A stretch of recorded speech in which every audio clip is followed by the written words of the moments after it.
बिहार के जितने भी पैक्स अध्यक्ष लोग हैं, आप लोग समझते क्या है? क्या आप डीएम हैं? क्या आप बीडीओ हैं? क्या आप निर्वाचन पदाधिकारी हैं? फिर भाई आप हो कौन? आपको किसने अधिकार दे दिया किसी को नाम काटने का? आपको किसने अधिकार दे दिया है? प्राथमिक कृषि साख समिति यानी पैक्स का निर्वाचन नवंबर माह को होने वाला है। इसके पूर्व अपने चहेतों का नाम जोड़ने और विरोधियों का नाम हटाने का सिलसिला जारी है। इस गड़बड़ी का उजागर पूर्वी चंपारण जिला छौड़ादानो प्रखंड के अंतर्गत पुरनिया पंचायत से सामने आया है, जिसको लेकर पीड़ित ने निर्वाचन पदाधिकारी सह जिला प्रखंड पदाधिकारी छौड़ादानो से एवं जिलाधिकारी डीएम से भी गुहार लगाए हैं। इस बाबत पीड़ित राजकिशोर कुमार बताए कि 2019 के पैक्स मतदाता सूची 2678 थी, अब 3288 हो गया है। लेकिन बात यह है कि इस साल 2024 में चुनाव के पूर्व ही एक साजिश के तहत वर्तमान पैक्स अध्यक्ष महोदय द्वारा बहुत सारे पुराने किसान वोटर को वोटर लिस्ट से नाम कटवा दिए हैं और उसके बदले में अपने सपोर्टर का नाम मतदाता सूची में अंकित करवा दिए हैं और करवाने का काम भी कर रहे हैं। राजकिशोर कुमार पूर्व पैक्स अध्यक्ष का आरोप है कि यम के जोड़ने के अलावा एक आदमी का दो जगह तीन जगह नाम आ गया है। करीब 20 से ज़्यादा आदमी का नाम एक की जगह 3 बार 4 बार वोटर लिस्ट में आ गया है और जिसको सही नाम था उसे काट कर हटा दिया गया। ऐसा खेला बिहार के प्रत्येक पैक्स अध्यक्ष कर रहे हैं। बिहार के कैमूर जिलों में पैक्स चुनाव को लेकर पैक्स अध्यक्ष और सहकारिता विभाग के मिली भगत से नाबालिग लड़के एवं लड़कियों का नाम जोड़ने के आरोप लगे हैं। आरोप है कि पुराने किसान वोटरों के नाम हटाए जा रहे हैं। किसानों ने डीएम से इस बात की गुहार लगाई है। बिहार में पैक्स चुनाव होने वाली है, इसको लेकर पैक्स में सदस्य बनाने में पैक्स अध्यक्ष को कसर नहीं छोड़ रहे हैं। आरोप है कि अपनी जीत सुनिश्चित करने को लेकर भारी गड़बड़ी कर रहे हैं। आरोप है जिनकी उम्र 18 वर्ष भी नहीं हुए हैं और उनका नाम जोड़ा जा रहा है। लड़कियों का नाम भी जोड़ा जा रहा है। लड़की व लड़की जिसकी खेती और पैक्स से दूर का रिश्ता तक नहीं है। भाई लड़की क्या करेगी पैक्स में आकर?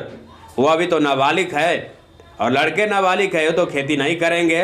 पैक्स का चुनाव खेती के लिए होता है, सिर्फ किसानों को वोट देने का अधिकार होता है, न कि अपने चहेतों का और न ही अपने कोई रिश्तेदार का जो सरकारी नौकरी करता हो, जो कहीं कमाता हो, बाहर नौकरी करके कमाता हो, प्राइवेट ही क्यों ना करता हो। ऐसे आदमी को पैक्स में जोड़ने से क्या फ़ायदा?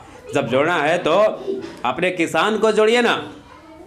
एक और मामला सामने आया बिहार के रामपुर प्रखंड के रुइया और जलालपुर पंचायत का है, जहां वोट बढ़ाने के लिए नाबालिग लड़के और लड़कियों का नाम जोड़ा गया है, तो वहीं पहले से पैक्स सदस्य बने किसानों का नाम हटा दिया गया है।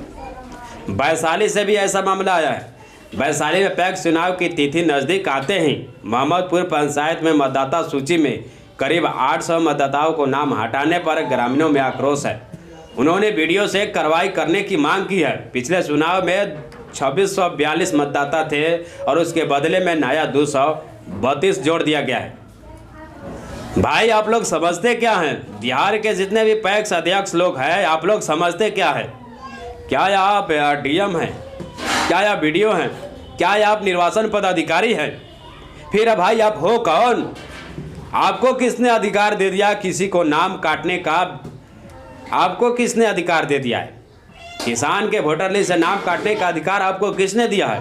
भाई जब आप नाम कटवाए हैं उससे पहले उसके खिलाफ कोई चिट्ठी भेजें।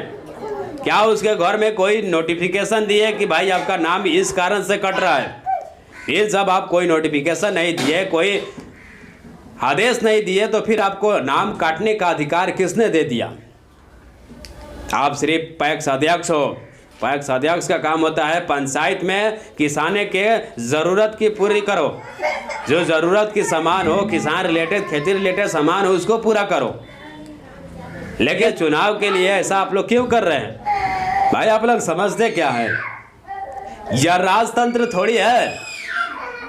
यह राजतंत्र नहीं है कि तुम अपना शासन चलाओगे।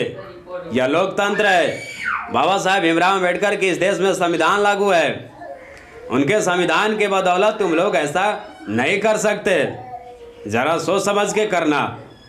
भाई अपनी मनमानी करना है तो चुनाव लड़ना छोड़ दो।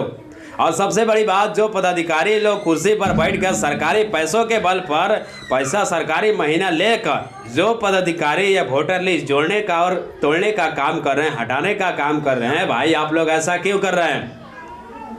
क्या आप चोर हो? क्या आप बेईमान हो कि ऐसा कर रहे हो? भाई आप सरकारी ऑफिसर हो, सरकारी कुर्सी पर बैठे हो। इसके जो भी सहकारिता विभाग के ऑफिसर लोग ऐसा काम कर रहे हैं, वोटर लिस्ट काटने का और हटाने का, जोड़ने का और नाबालिग लोगों का जोड़ने का, भाई आप लोग ऐसा क्यों कर रहे हैं? ऐसा करने के लिए कहीं आपको पैसा तो नहीं मिल रहा है? कहीं ज़रूरत से ज़्यादा पैसा तो नहीं हड़प रहे हैं? भाई जब तुम्हें बेईमान की या खाने की आदत है, हराम की खाने की आदत है, तो सरकारी नौकरी छोड़ दो। क्या ज़रूरत है कि सरकारी कुर्सी पर बैठने की? सरकार की तरफ से तुम्हें तनख्वाह मिल रहा है, फिर तुम लोग गलत काम कर रहे हो। ऐसा क्यों? जब तुम्हें बेईमानी से आदत, बेईमानी से नौकरी करनी है, हराम की पैसे खानी है, हराम की तनख्वाह लेनी है, तो नौकरी भाई छोड़ दो। क्या ज़रूरत है आपके नौकरी करने की? भारत में बहुत सारे ऐसे साइबर लुटेरे हैं, लोगों को भला फुसला कर पैसा कमा रहे हैं। ऐसा आप भी करो, छोड़ दो नौकरी। नहीं चाहिए तुम जैसे ऑफिसर जो देश को बर्बाद करे, देश को लूटे। सरकारी कुर्सी पर बैठते हो और देश को लूटते हो, ऐसे नौकरी छोड़ दो। नहीं चाहिए तुम जैसे ऑफिसर, कोई देश में ज़रूरत नहीं है। तुम जैसे लोगों की वजह से देश बदनाम हो। यह पहले का ज़माना नहीं है, यह डिजिटल ज़माना है। इसमें हर एक चीज़ का हिसाब दिया जाता है। भाई जिस समय ऑनलाइन की ज़माना नहीं था, जिस समय लोग समझदार नहीं थे, पढ़े लिखे नहीं थे, उस समय आप लोग जो मनमानी करते थे चलता था। लेकिन इस बार ये सब मनमानी नहीं चलेगी, ये बात ध्यान रखना। भाई तुम्हें नौकरी नहीं करना है तो साफ साफ कह दो कि हम नौकरी नहीं करेंगे, या कह दो कि हम बेईमानी की खाते हैं, बेईमानी की नौकरी करते हैं। प्राधिकार ने स्पष्ट कर दिया है, निर्देश दिया है कि सूची में जो पहले से नाम है पहले उसका नाम जोड़ा जाए, उसमें कोई छेड़छाड़ ना हो। प्राधिकार के सचिव पुरुषोत्तम पासवान ने भी जिलाधिकारियों, उप विकास आयुक्त, जिला सहकारिता पदाधिकारी और प्रखंड विकास पदाधिकारी को पत्र भेजा है। इस पत्र में उन्होंने हटाए गए सदस्य को नाम जोड़ने के निर्देश दिए हैं। पत्र में यह भी कहा गया है कि जिला सहकारिता पदाधिकारी से प्राप्त सूची को प्रखंड विकास पदाधिकारी 28 अक्टूबर को शाम 5 बजे तक प्राधिकार को सौंप देंगे। इसके बाद प्रारूप मतदाता सूची प्रकाशित होगी, साथ ही इसकी फोटो भी खींच कर रखी जाएगी ताकि बाद में कोई बेईमान पैक्स अध्यक्ष लोग ऐसा ना कर सके। बाकी आप सभी का क्या राय है, कमेंट बॉक्स में अपनी राय जरूर दें। मिलता हूँ अगले नेक्स्ट वीडियो में। जय भीम, जय संविधान।